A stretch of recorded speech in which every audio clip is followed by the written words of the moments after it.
Buenos días y gracias por acompañarnos en el mensaje de este primer día de la semana. Un mensaje titulado Agrada a Dios la fe mía. El apóstol Pablo en 2 Corintios capítulo 13, versículo 5, dice, examinaos a vosotros mismos.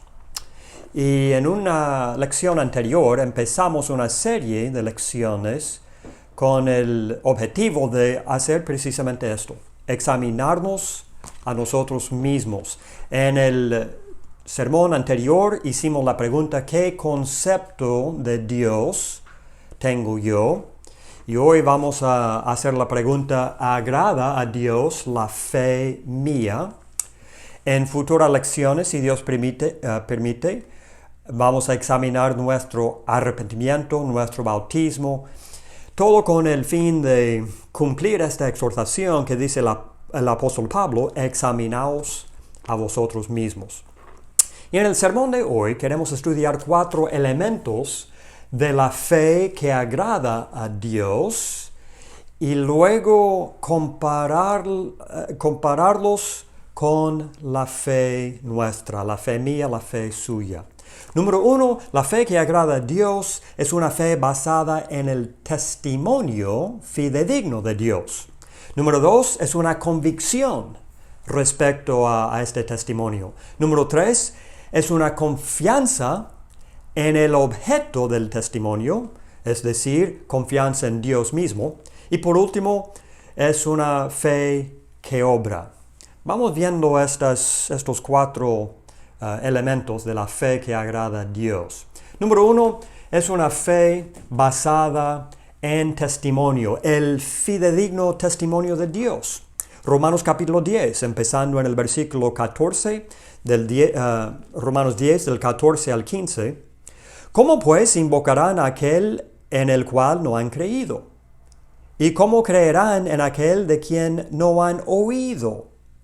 ¿Y cómo oirán sin haber quien les predique? ¿Y cómo predicarán si no fueren enviados? Como está escrito, cuán hermosos son los pies de los que anuncian la paz, de los que anuncian buenas nuevas.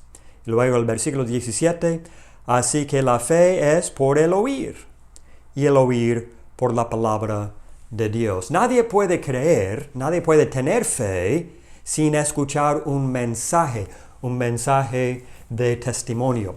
Primero de Juan, capítulo 5, versículo 9, es otro texto que queremos notar, donde Juan hace el punto que todos aceptamos el testimonio humano, cuanto más debemos recibir el testimonio de Dios. Primero de Juan, capítulo 5, versículo 9, si recibimos el testimonio de los hombres, mayor es el testimonio de Dios.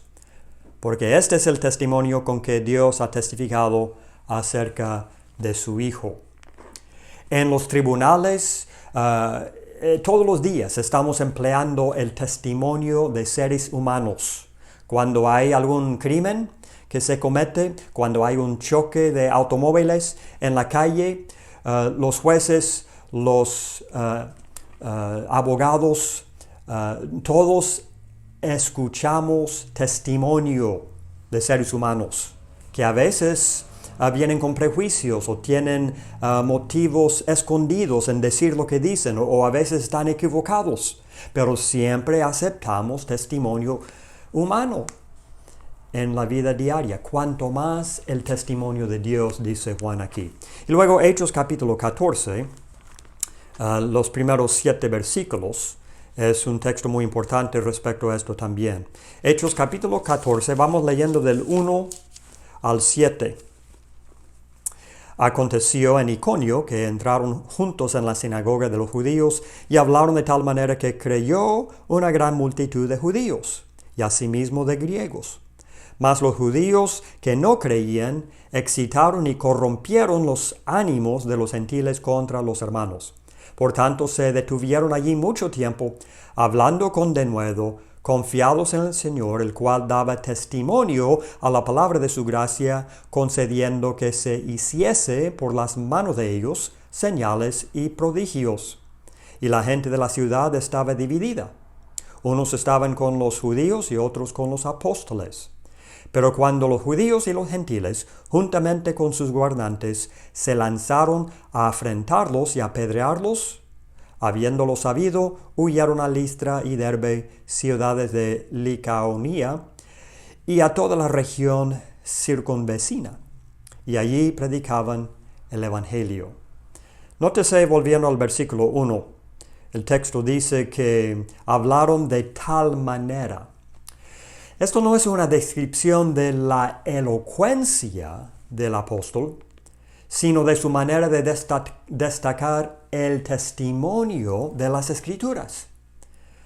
Pablo predicaba de tal manera que la evidencia sobresalía. ¿Cómo podemos aplicar este punto a nuestras vidas? Bueno, en primer lugar, lamentablemente, hay algunos que heredan su fe de los padres en vez de basarla en el testimonio de Dios. Algunos hablan de que yo soy bautista, yo soy luterano, y preguntamos por qué, y dicen, bueno, porque mis padres eran bautistas o luteranos. Y de igual manera, lamentablemente, hay algunos jóvenes que dicen, yo soy Iglesia de Cristo. ¿Y por qué? Bueno, mis padres eran Iglesia de Cristo. ¿Por qué participa usted de la Cena del Señor cada primer día de la semana? Bueno, siempre lo han hecho allá en la Iglesia de Cristo, o mis padres siempre lo han hecho así. Esto no es una fe basada en el testimonio de Dios. Otra aplicación sería la idea de testimonio y fe contra una actitud positiva. Hace algunos años que se levantó un movimiento muy popular que destacaba la idea de una actitud positiva. La única cosa que tú necesitas es una actitud positiva. Y el hombre puede cualquier cosa si tiene una actitud positiva. Y esta filosofía comienza con la voluntad del hombre, contra la fe que comienza con Dios y testimonio que Dios ha dado al ser humano. Sin duda, la fe genuina es positiva. Se ve a través del libro Hebreos capítulo 11 en particular. Pero la fe que agrada a Dios no es solamente una actitud positiva. Y otros hablan de una relación personal con Jesucristo. Pero el tener una relación personal con Jesucristo no es un concepto vago.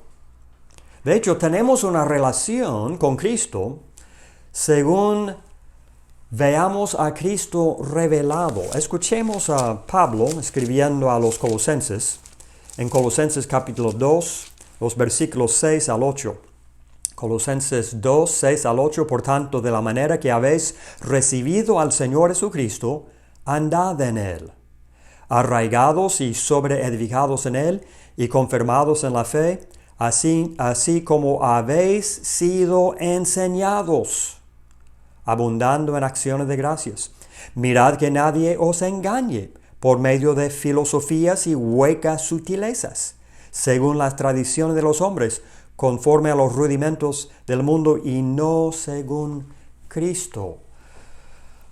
Los cristianos en Colosas tenían una relación personal con Cristo, pero según la enseñanza que ellos recibieron. Y luego el apóstol Pablo, escribiendo en Efesios capítulo 4, los versículos 20 al 21, Efesios 4, 20, mas vosotros no habéis aprendido así a Cristo, si en verdad le habéis oído y habéis sido por él enseñados conforme a la verdad que está en Jesús. La única forma de tener una relación personal con Cristo es escuchar la verdad, ser enseñado esta verdad. En otras palabras, una fe basada en el fidedigno testimonio de Dios. ¿Y cuál es este testimonio? Bueno, hemos tocado la idea un poquito en estos últimos pasajes. El testimonio fidedigno de Dios es todo lo revelado en su palabra. Pero lo principal de ello sería tal vez la resurrección de Jesucristo. Y decimos esto porque la resurrección era el centro de la predicación del primer siglo. Y podríamos hacer la pregunta, ¿dónde está la predicación sobre la resurrección de Cristo hoy? ¿Ha perdido su atractivo, su encanto? ¿Lo consideramos demasiado sencillo, aburrido? En general, no estamos examinando el testimonio de la resurrección de Cristo y las demás cosas en el Nuevo Testamento. No estamos leyendo los relatos del Evangelio donde testigos oculares, tanto de la muerte como la resurrección de Cristo, dieron su testimonio. No inculcamos en nuestros hijos el hábito diario de leer la Biblia, investigar estas cosas. ¿Qué tipo de testigos eran? ¿Eran testigos que querían creer en Jesucristo o eran como Tomás que en el principio no querían creer, pero la evidencia les conquistó? Tenemos que tener una fe basada en el fidedigno testimonio de Dios. Y luego, la fe que agrada a Dios es una convicción respecto al testimonio. Hebreos capítulo 11 y el versículo 1 dice que la fe es la convicción de lo que no se ve, como por ejemplo la creación de este universo. No lo vimos, pero la fe nos da convicción. Es pues, Hebreos 11:1, la fe, la certeza de lo que se espera, la convicción de lo que no se ve. Y convicción, Santiago la define en parte cuando dice en Santiago 1:6, pero pida con fe, no dudando nada. Porque el que duda es semejante a la onda del mar, que es arrastrada por el viento y echada de una parte a otra. La palabra convicción en sí tiene como raíz la idea de vencer. Y luego el prefijo con, juntamente, vencer juntamente. Es la idea de vencer con uno mismo. La idea de que uno mismo queda vencido por la evidencia, el testimonio que Dios ha dado. Y queda uno vencido de tal manera que tiene que creerlo, tiene que hablarlo con otros, tiene que vivir conforme a otros porque quedó vencido por este testimonio. Muchos hoy siguen el concepto popular que está en contra de la idea de convicción. El lema de hoy es, no hay nada absoluto, todo es relativo. Por lo tanto, hoy todos, si tienen convicciones, guarden sus convicciones en secreto. A lo que me refiero es que nadie quiere hablar en voz alta del infierno, o de la homosexualidad, o de la función de la esposa en el hogar, y un sinnúmero de otras cosas. Tal vez creerán esas cosas, pero no quedan vencidos por estas realidades, estas verdades. Por lo tanto, nadie quiere afirmar nada con convicción. Y esto se ve en su religión. En vez de una religión de convicción, tienen religión de conveniencia. Es decir, yo voy a reunirme si no queda muy lejos de mi casa, si mi trabajo me lo permite, si mis estudios me permiten, si hay iglesia donde pensamos tomar vacaciones, si no se burlan de uno, etcétera, etcétera. Pero si no hay iglesia donde yo ando tomando vacaciones, o si mi trabajo no me permite reunirme, no lo hago. ¿Por qué?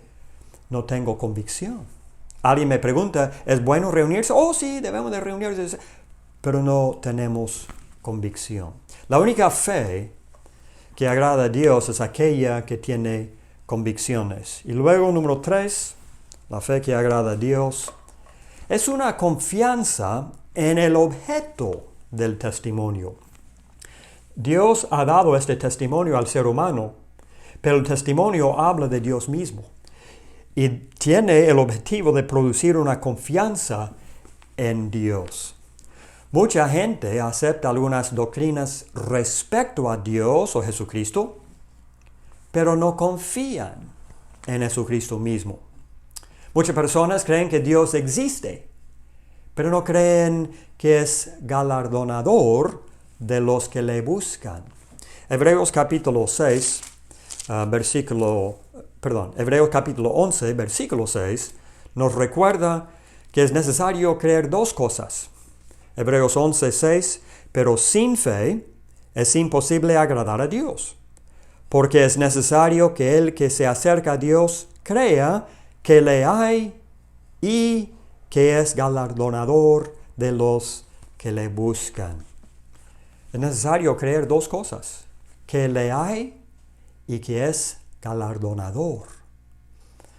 En Romanos capítulo 4 tenemos el ejemplo de Abraham en este asunto de confianza en Dios. Pablo está tratando la fe de Abraham como ejemplo para el hombre hoy y la fe que tiene que hacer para obedecer el Evangelio. En Romanos 4, del 20 al 22, Pablo dice que la fe de Abraham mostraba confianza en Dios. Romanos 4, versículo 20, tampoco dudó por incredulidad de la promesa de Dios, sino que se fortaleció en fe, dando gloria a Dios, plenamente convencido de que era también poderoso para hacer todo lo que había prometido, por lo cual también su fe le fue contada por justicia. Pablo aquí está refiriéndose a la promesa que Dios había hecho a Abraham de darle un hijo y de este hijo producir toda una descendencia, una nación, etc. Pero Abraham era viejo para estos tiempos y su esposa estéril. Nunca habían tenido hijos. Pero frente a esta promesa, la fe de Abraham no dudó la promesa. Quedó convencido de que Dios era poderoso para hacer esta cosa que había prometido. Y dice Pablo que este tipo de fe es la que le fue contada por justicia. Volviendo al libro Hebreos, vamos con el capítulo 13 esta vez. Hebreos 13, los versículos 5 y 6. Sean vuestras costumbres sin avaricia, contentos con lo que tenéis ahora. Porque Él dijo, no te desampararé ni te dejaré. De manera que podemos decir confiadamente, el Señor es mi ayudador, no temeré lo que me pueda hacer el hombre. La fe que tiene confianza en Dios es una fe contenta, porque confiamos en el Señor. No tenemos ningún temor de que falten las cosas, ningún temor del hombre. Esta es la fe que agrada a Dios. Muchas veces somos como los discípulos de Marcos 4, 37 al 41. En la tormenta en el mar de Galilea, decían a Jesús mismo, que estaba durmiendo con confianza en su Padre Celestial, durmiendo en la popa, dijeron los discípulos, ¿no tienes cuidado que perecemos? Cada vez que Jesús alabó la fe de alguien, en los relatos del Evangelio, la persona primero había venido a Jesús con alguna necesidad, demostrando su confianza en Jesús para solucionar ese problema. Y lamentablemente muchos no necesitan a Jesús en tiempos de prosperidad. Les gustan las cosas así como están, por lo tanto no se confían en Él. Tal vez una de las bendiciones que saldrá de este virus corona es que obligue a muchos a ver su necesidad de alguien fuera de sí mismos, alguien fuera de este mundo y sus medios. Y ojalá que mueva a muchos a tener una confianza en Jesús más.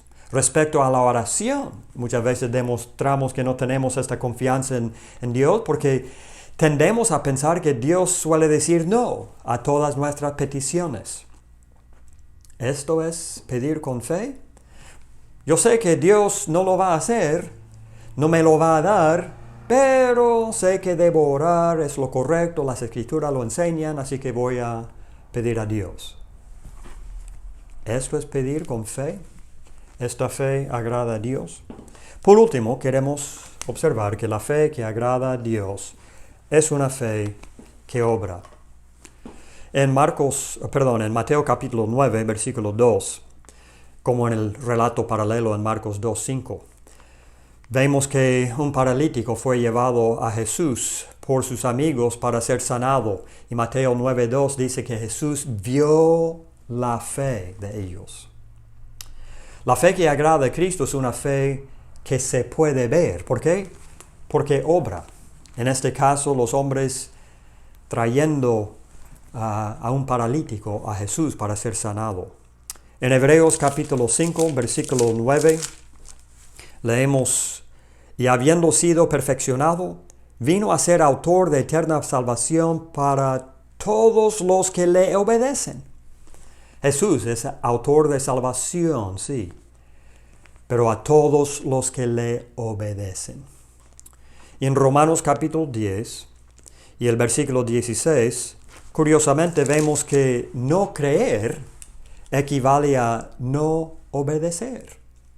Romanos 10, versículo 16, mas no todos obedecieron al Evangelio, pues Isaías dice: Señor, ¿quién ha creído a nuestro anuncio? La obediencia, en otras palabras, es la psiquiatría de Dios. Dios nos conoce todo nuestro ser y sabe el bien que es para nosotros. No solamente aceptar algo en la mente como verdad, sino obrar con esa fe. Somos personas que tenemos que ver resultados antes de actuar.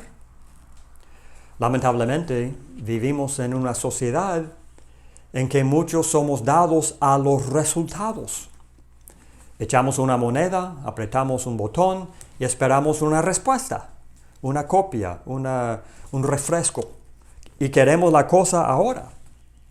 Y empezamos tratando a Dios y las cosas de Dios con la misma mentalidad. Yo no veo la necesidad, dice algún hermano, de tener una serie de predicación. Nadie se convierte. O yo no veo la necesidad de ir a un swap meet y repartir Biblias, tratar de conseguir estudios bíblicos, porque nadie acepta, nada sale de esto. ¿Andamos por fe o andamos por vista? Busquen conmigo un texto en el Antiguo Testamento, Eclesiastés capítulo 11, que ayuda mucho en este asunto de actuar con fe y no solamente por resultados. Eclesiastés capítulo 11 del 1 al 6. Echa tu pan sobre las aguas, porque después de muchos días lo hallarás. Reparte a 7 y aun a 8, porque no sabes el mal que vendrá sobre la tierra. Si las nubes fueren llenas de agua, sobre la tierra la derramarán. Y si el árbol cayere al sur o al norte, en el lugar que el árbol cayere, allí quedará. El que al viento observa, no sembrará, y el que mira a las nubes, no segará.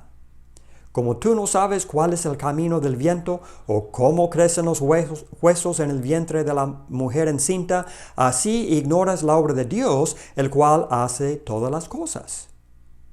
Por la mañana siembra tu semilla, y a la tarde no dejes reposar tu mano, porque no sabes cuál es lo mejor, si esto o aquello, o si lo uno o lo otro es igualmente bueno.